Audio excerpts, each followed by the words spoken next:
Hey guys, welcome to Net Fit and Chill. Sit back and relax. We're going to go over sticking points today. So this is kind of an instructional video slash episode. So kind of just a mixture of what I've been doing. So today I'm going to go over sticking points, and what sticking points are parts in the movement, whatever that is, whether it be a bench press, a squat, a bicep curl, name any exercise you want, that you kind of get stuck in the middle or at the bottom or at the top of that exercise, and it's harder to get through the whole thing. So I'll give you an example. So we have, I'm just going to use like a band as an example today. So basically let's take like a bicep curl. So say you are really strong from the bottom of this to the middle, right? That's like a really easy part for you. And then by the time you get to the middle, from this angle to up is a lot harder to accomplish for you. That would be a sticking point. So your sticking point is probably around here to here, right? So for some reason your strength just doesn't, it basically just decreases when you get there. So there are a couple ways you can handle this.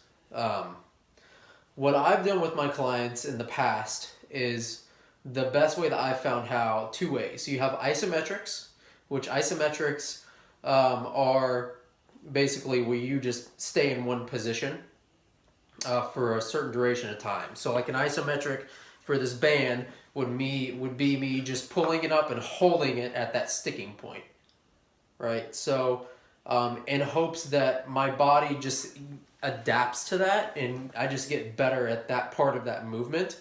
Another way to do this would be something like, this is called 21s. So you can do this a lot with bicep curls. Basically you're doing like 7 reps halfway up, 7 reps for the rest of the way up, and then 7 full reps.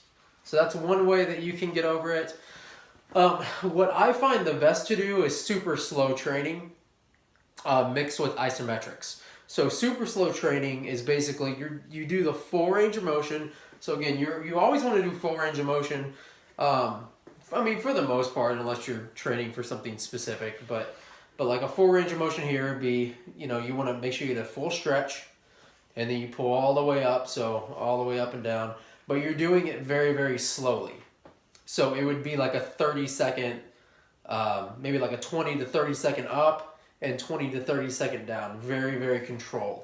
So that way you're able to kind of activate certain parts of the movement. So, sticking points.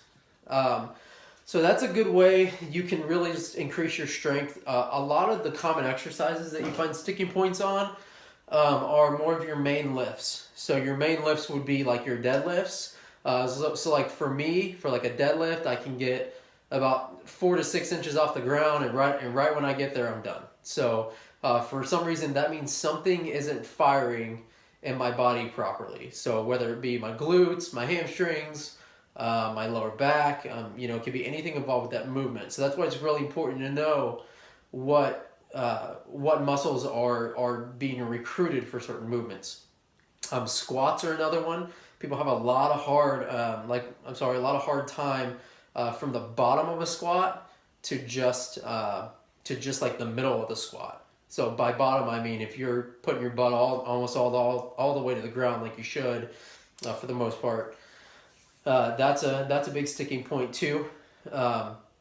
In that case, you would just kind of want to go from the bottom up, from like bottom halfway up, and just work on that glute activation. So that tends to be like more like a lower back and glute issue at that point.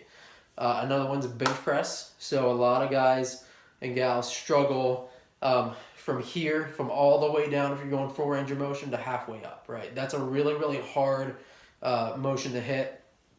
If your muscles aren't primed properly, I would say this is probably more of a priming issue than anything. Because what's end up happening is you put a lot of shoulders into it and something like that. So just make sure that you guys are warming up beforehand too. So warming up like dynamic stretches, they help a ton. I mean, it's better than any pre-workout that you can take. Mobility drills are really just like, they can really help you out with your sticking points as well. So and help you out with that explosive power. Another a little advice I'll give you too is work on power. And what I mean by power, in strength is go very, very heavy for a couple weeks. So you'll see this a lot in my angles program that I sell. So with the angles program, you go through a strength phase, and that strength phase is based on you just being able to get some more explosive power. So it's based on like more sets of like 1 to 4 or like 4 to 5 reps. And so when you do that, you basically teaches you, hey, I'm stronger than this. So by the time you get to phase 2 and 3, or i.e. higher reps, it's easier for you to get past those sticking points because you've already done them on heavier lifts. So you're able to activate more muscle that way. So anyways, I hope you guys enjoyed the episode. Please remember to share and then follow me on all my social media accounts. Mostly Instagram and Facebook is where I go for the most. And then just subscribe to my channel. It really helps me out. I really appreciate you guys. Thank you. Have a good night.